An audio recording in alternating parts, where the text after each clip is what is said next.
कुछ बातें ओसवाल में भी बेटर हैं, जैसे कि ओसवाल में अनसॉल्व्ड सैम्पल पेपर के हिंट्स दिए गए हैं जबकि एजुकार्ड में नहीं दिए गए।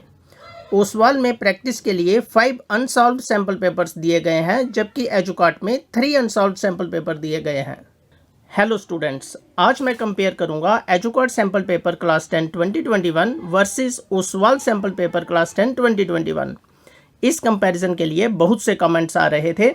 कुछ स्टूडेंट्स एजुकार्ड को पसंद करते हैं तो कुछ स्टूडेंट्स ओसवाल को पसंद करते हैं, लेकिन बहुत से स्टूडेंट्स ऐसे हैं जो कन्फ्यूज़न में हैं कि कौन सा सैम्पल पेपर बेटर है और उन्हें कौन से सैम्पल पेपर लगाने चाहिए, क्योंकि दोनों पब्लिकेशन ने सीबीएसई की गाइडलाइन को फॉलो किया है। फिर भी दोनों बुक्स में बहुत से डिफरेंसेस हैं जो कुछ स्टूडेंट्स को कंफ्यूज करते हैं कि कौन सा सैम्पल पेपर लगाएं। अगर आप भी इसी कंफ्यूजन में हैं तो आज की वीडियो आपके लिए बहुत यूज़फुल है। आज मैं आपको एजुकार्ड सैम्पल पेपर और ओसवाल सैम्पल पेपर के बीच में कंप्लीट डिफरेंस बताऊंगा, क्योंकि अगर आप उस बुक से रीड करोगे जो आपकी रिक्वायरमेंट के हिसाब से सही है तो आपको उसका एक्स्ट्रा बेनिफिट होगा और आप एग्जाम में बहुत ज़्यादा अच्छा कर पाओगे। आज की वीडियो में मैं इन दोनों बुक्स के हर एक एस्पेक्ट को कंपेयर करूंगा। दोनों में क्या सिमिलैरिटीज़ हैं और क्या डिफरेंस है, कहाँ पर एजुकार्ड बेटर है और कहाँ पर ओसवाल बेटर है। कंपैरिजन वीडियो में हम हमेशा डिफरेंसेस देखते हैं, लेकिन डिफरेंसेस के साथ साथ अगर हम सिमिलैरिटीज़ भी देखें तो हम इन दोनों बुक्स को ज़्यादा अच्छे से समझ पाएंगे। सबसे पहले बात सिमिलैरिटीज़ की करते हैं। नंबर 1, दोनों सैम्पल पेपर बुक्स में हमें 2020 के सॉल्व्ड पेपर्स दिए गए हैं। नंबर 2, दोनों सैम्पल पेपर बुक्स में हमें 2019 पेपर के टॉपर्स हैंड रिटन सॉल्यूशन दिए गए हैं और दोनों सैम्पल पेपर में हमें माइंड मैप्स दिए गए हैं। मेरा पर्सनल ओपिनियन है कि हम sample paper book sample papers के लिए परचेज करते हैं, एक्स्ट्रा इन्फॉर्मेशन के लिए नहीं। इसलिए अब हम सैम्पल पेपर कंपेयर करते हैं। एजुकार्ड में हमें 10 सॉल्व्ड और 3 अनसॉल्व्ड सैम्पल पेपर्स दिए गए हैं। Sample paper second CBSE 2020 board exam paper है और sample paper third CBSE 2019 board exam paper है। इसलिए सैम्पल पेपर सेकंड और थर्ड एक्चुअली में सैम्पल पेपर नहीं है। तो एजुकार्ड में आपको एक्चुअली में 8 सॉल्व्ड और 3 अनसॉल्व्ड सैम्पल पेपर्स मिलेंगे, जबकि ओसवाल में हमें 5 सॉल्व्ड सैम्पल पेपर दिए गए हैं। जो सेकंड सैम्पल पेपर है वो 2019 बोर्ड एग्जाम पेपर है, इसलिए वो सैम्पल पेपर नहीं है। तो ओसवाल में आपको एक्चुअली में 4 सॉल्व्ड और 5 अनसॉल्व्ड सैम्पल पेपर्स मिल रहे हैं। ओसवाल में जो 5 अनसॉल्व्ड सैम्पल पेपर्स हैं उनके हिंट्स भी दिए गए हैं, लेकिन बहुत ज़्यादा क्वेश्चंस के हिंट नहीं दिए गए, जबकि एजुकार्ड में किसी भी अनसॉल्व्ड सैम्पल पेपर का हिंट नहीं दिया गया। एजुकार्ड बुक का प्राइस है ₹299 और ओसवाल बुक का प्राइस है ₹249। एजुकार्ड 50 रुपये महंगा है, लेकिन इस 50 रुपये में हमें 4 सॉल्व्ड सैम्पल पेपर्स एक्स्ट्रा मिल रहे हैं, यानी कि एजुकार्ड में हमें ओसवाल से डबल सॉल्व्ड पेपर्स मिल रहे हैं। इसलिए एजुकार्ड मुझे वैल्यू फॉर मनी लगता है।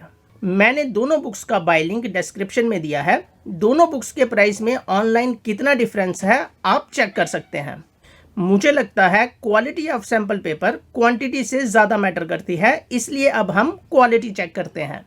सीबीएसई ने जो सैम्पल पेपर 2021 बोर्ड एग्जाम के लिए रिलीज़ किया है उसमें first 13 question very short answer type हैं, जिनमें से 5 क्वेश्चंस में चॉइस दी गई है।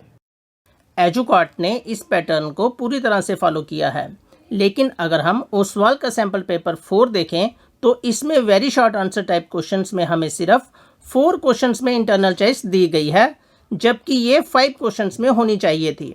लेकिन ये कोई बड़ा डिफरेंस नहीं है, तो यहाँ तक दोनों बुक्स इक्वल हैं।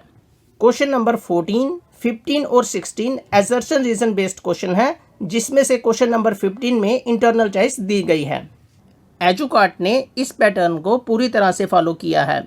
अगर हम ओसवाल का सैम्पल पेपर 4 देखें तो इसमें भी हमें असर्शन रीजन बेस्ड क्वेश्चंस में इंटरनल चॉइस दी गई है।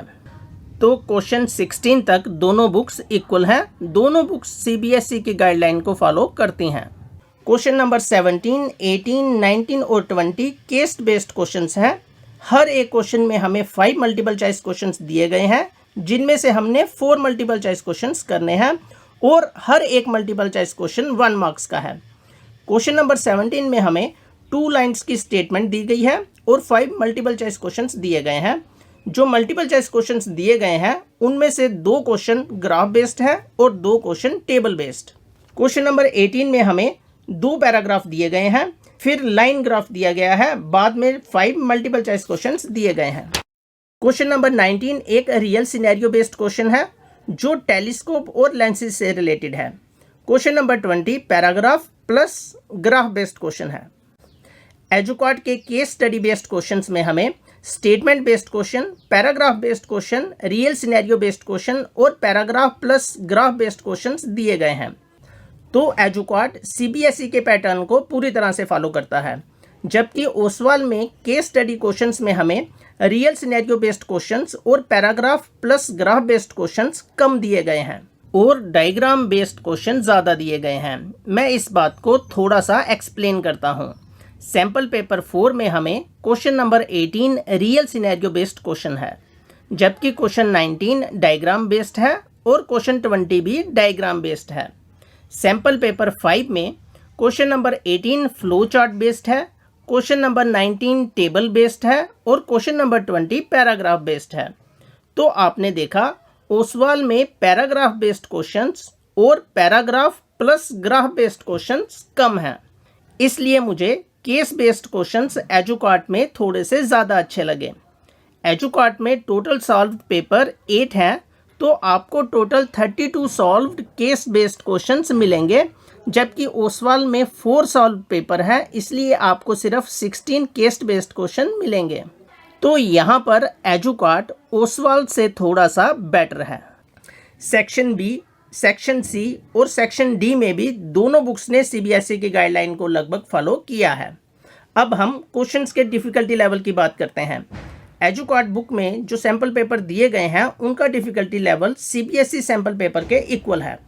क्वेश्चंस के जो आंसर दिए गए हैं वो भी बहुत अच्छे से दिए गए हैं और जहाँ पर ज़रूरी है आंसर की एक्सप्लेनेशन दी गई है और कहीं कहीं पर रिलेटेड थ्योरी भी दी गई है।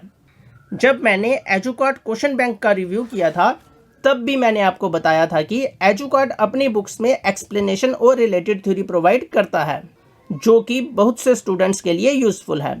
अब बात ओसवाल की करते हैं। ओसवाल सैम्पल पेपर बुक में जो क्वेश्चंस दिए गए हैं उनका डिफ़िकल्टी लेवल भी सीबीएसई सैम्पल पेपर के इक्वल है। क्वेश्चंस के जो आंसर दिए गए हैं वो भी सीबीएसई मार्किंग स्कीम के अकॉर्डिंग दिए गए हैं, लेकिन ओसवाल सैम्पल पेपर बुक में very short answer type question और मल्टीपल चॉइस क्वेश्चंस की सेपरेट एक्सप्लेनेशन और रिलेटेड थ्योरी प्रोवाइड नहीं की गई।